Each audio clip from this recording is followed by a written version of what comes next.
pousser les commerçants à se conformer à la réglementation existante afin de diminuer au maximum les déchets présents sur le territoire.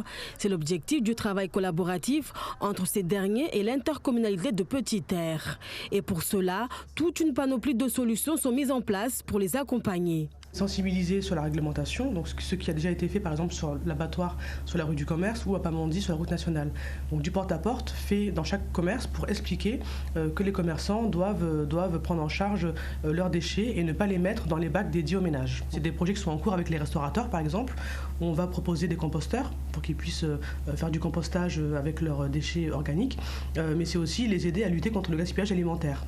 Des efforts demandés aux commerçants qui, hors caméra, avouent pour la plupart continuer à mettre leurs déchets dans les bacs réservés aux ménages. Mais pour le bien de l'environnement, l'intercommunalité de Petite-Terre risque de ne plus se montrer conciliante encore très longtemps. Donc pour ça, les policiers municipaux sont tout à fait compétents pour entrer dans un commerce et demander que mettez-vous en œuvre dans votre commerce pour gérer vos déchets. Des sanctions existent. Donc l'objectif, c'est vraiment qu'ils puissent se conformer, on va dire, avec de la bonne volonté, qu'ils le fassent de leur plein gré. Maintenant, on ne peut pas non plus attendre et relancer indéfiniment. Au bout d'un moment, quand on estimera qu'on a suffisamment sensibilisé et suffisamment proposé des solutions techniques aux commerçants, il faudra passer par la phase de sanction. Certains grands magasins de l'île font partie des bons élèves et ont pris les devants depuis bien longtemps. C'est le cas du groupe Sodifram. On a en interne une organisation Bécalé.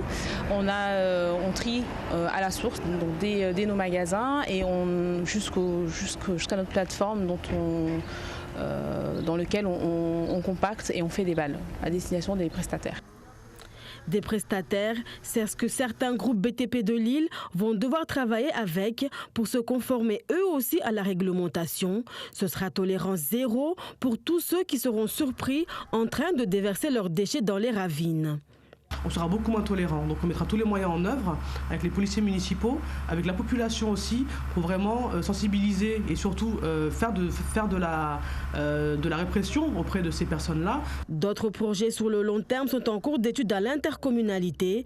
Peut-être un jour aurons-nous sur Petite-Terre une plateforme collective sur laquelle tout à chacun pourra aller déverser des gravats, des restes de construction dont il n'aura plus besoin ou bien en ramasser.